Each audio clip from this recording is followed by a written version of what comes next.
किसी गांव में एक निर्धन ब्राह्मण अपनी पत्नी और पुत्र के साथ रहता था। ब्राह्मण को गांव से जो भिक्षा मिलती उसी से वह अपने परिवार का भरण पोषण करता था।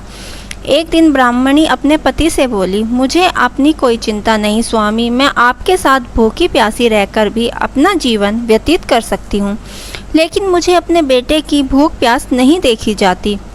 ब्राह्मण बोला, मैं तुम्हारी भावनाओं को समझता हूँ प्रिय, लेकिन भाग्य के लेख को विधाता भी नहीं बदल सकता। हमारे भाग्य में निर्धनता रहना ही लिखा है। ब्राह्मणी बोली, भाग्य के भरोसे बैठे रहना मूर्खता के सिवा कुछ नहीं है। अगर इंसान कोशिश करे तो वह कर्म करके अपने भाग्य को बदल सकता है। आप कहीं परदेश में जाएं, मुझे विश्वास है कि आप वहां अच्छी आय करेंगे और हमारा भाग्य बदल जाएगा। ब्राह्मण बोला, तुम्हारी बात तर्क संगत है प्रिय, मगर मुझे भिक्षा मांगने और पंडिताई के सिवा कोई काम नहीं आता। ब्राह्मणी बोली, हमारे गांव में आपकी पंडिताई की कोई कद्र नहीं है। किसी दूसरे गांव या नगर में अपनी पंडिताई चल निकले तो हमारे बुरे दिन फिर जाएं। अपनी पत्नी की सलाह मानकर ब्राह्मण दूसरे नगर में पहुंच गया। उसका दुर्भाग्य उस पर घात लगाए बैठा था। नगर में उसे कोई टके सेर पूछने वाला भी नहीं मिला।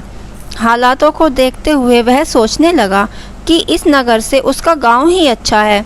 नगरवासी तो पूरे नास्तिक हैं, उसे भिक्षा तक भी देने को तैयार नहीं। यह सोचकर वह थक हार कर अपने गांव लौट आया और पहले की भांति पंडिताई करके और भिक्षा मांगकर अपना गुजारा करने लगा। एक दिन वह भिक्षा मांगकर लौट रहा था, तभी उधर से भगवान शिव माता पार्वती के साथ गुजरे।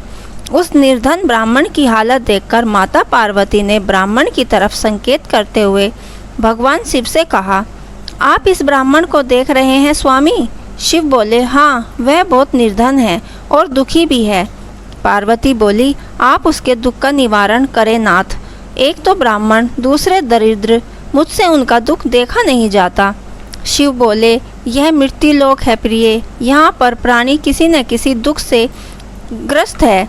सब अपने अपने कर्मों का फल भोग रहे हैं। तुम किस किस का दुख दूर करोगी? पार्वती बोली, आपको उस निर्धन ब्राह्मण को धनवान बनाना होगा स्वामी। शिव बोले, हे, वह भाग्यहीन है पार्वती, उसके भाग्य में फटे पुराने कपड़े और रूखा सूखा भोजन ही लिखा है। मगर पार्वती अपनी जिद पर अड़ी रही। अंत में हार कर शिव को पार्वती की बात माननी पड़ी। उन्होंने उस रास्ते में, जिस रास्ते में ब्राह्मण जा रहा था, सोने की एक ईंट डाल दी। अचानक ब्राह्मण को क्या सूझा? उसने सोचा कि वह आंखें बंद करके कितनी दूर चल सकता है। यह सोचकर अपनी आंखें बंद करके चलने लगा और सोने की ईंट के बिल्कुल समीप से होकर आगे गुजर गया। काफ़ी दूर जाने के बाद ही उसे अपनी आंखें खोली। यह देखकर भगवान शिव मुस्कुराते हुए बोले, हमने तुमसे कहा था प्रिय कि वह ब्राह्मण भाग्यहीन है। भाग्यहीन मनुष्य कभी धन प्राप्त नहीं कर सकता। और फिर भगवान शिव पार्वती के साथ कैलाश पर्वत लौट गए। लेकिन वहां पहुंचने के बाद भी पार्वती उस निर्धन ब्राह्मण के बारे में सोचने लगी। वह किसी न किसी तरह उस ब्राह्मण को देखना चाहती थी। पार्वती को उदास देखकर भगवान शिव ने पूछा, क्या बात है प्रिय, इतनी उदास क्यों हो? पार्वती ने कहा, शिव से निवेदन किया, स्वामी, उस निर्धन ब्राह्मण का परिवार 3 सदस्य का है। उनमें आप किसी एक को धनवान बना दे, ब्राह्मण परिवार की दरिद्रता मिट जाएगी। आप उन तीनों को एक एक वर दें। मुझे उम्मीद है कि वे तीनों अपनी दौलत का वर ही मांगेंगे। इस तरह वे धनवान बन जाएंगे। शिव बोले, ठीक है प्रिय, जैसा तुम चाहोगी वैसा ही होगा। और फिर कुछ दिनों बाद भगवान शिव पार्वती के साथ ब्राह्मण के घर पहुँचे। साक्षात भगवान शिव और पार्वती को देखकर ब्राह्मण परिवार आत्मविभोर होकर उठा। उन्होंने भगवान शिव और पार्वती के चरण स्पर्श किए। शिव बोले, मैं तुम तीनों को एक एक वर देना चाहता हूँ। तुम तीनों अपनी इच्छानुसार वर मांग सकते हो।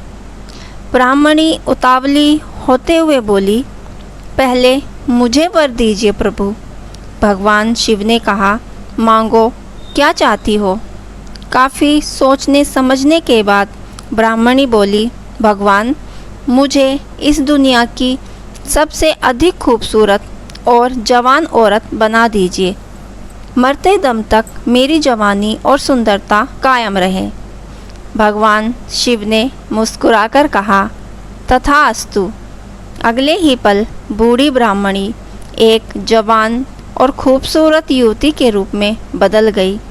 उसी समय उनके घर के सामने से गांव के जमींदार का पुत्र गुजर रहा था, जो घोड़े पर सवार था। उसने खूबसूरत ब्राह्मणी को देखा तो उस पर मुग्ध हो उठा। वह इस खूबसूरत ब्राह्मणी से शादी करेगा। यह सोचकर उसने उसे अपने घोड़े पर बैठाया और घोड़ा अपनी हवेली की तरफ दौड़ा दिया। यह देखकर ब्राह्मण अपनी छाती पीटते हुए विलाप करने लगा, हाय मेरी पत्नी, रो मत ब्राह्मण श्रेष्ठ, तुम भी मुझसे कोई वर मांग लो, जो मांगोगे तुम्हें मिलेगा। भगवान शिव ने सांत्वना देते हुए कहा, मेरी पत्नी को वापस बुला दीजिए प्रभु, मुझे इसके सिवा कुछ भी नहीं चाहिए।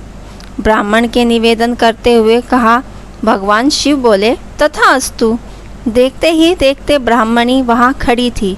अपनी पत्नी को अपने सामने देखकर ब्राह्मण ने राहत की सांस ली। भगवान शिव ने ब्राह्मण के पुत्र से कहा, तुम क्या वर मांगते हो बेटा?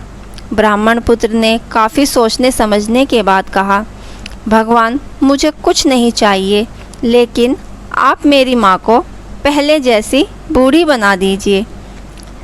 तथास्तु, भगवान शिव ने कहा और अगले ही पल ब्राह्मणी पहले के समान बूढ़ी हो गई। ब्राह्मण परिवार की मूर्खता पर पार्वती ने अपना माथा पीट लिया। सोचने लगी, तीनों ही वास्तव में ही भाग्यहीन हैं। विधि के उनके भाग्य में जो लिख दिया है उसे तो अब देवी देवता भी नहीं बदल सकते।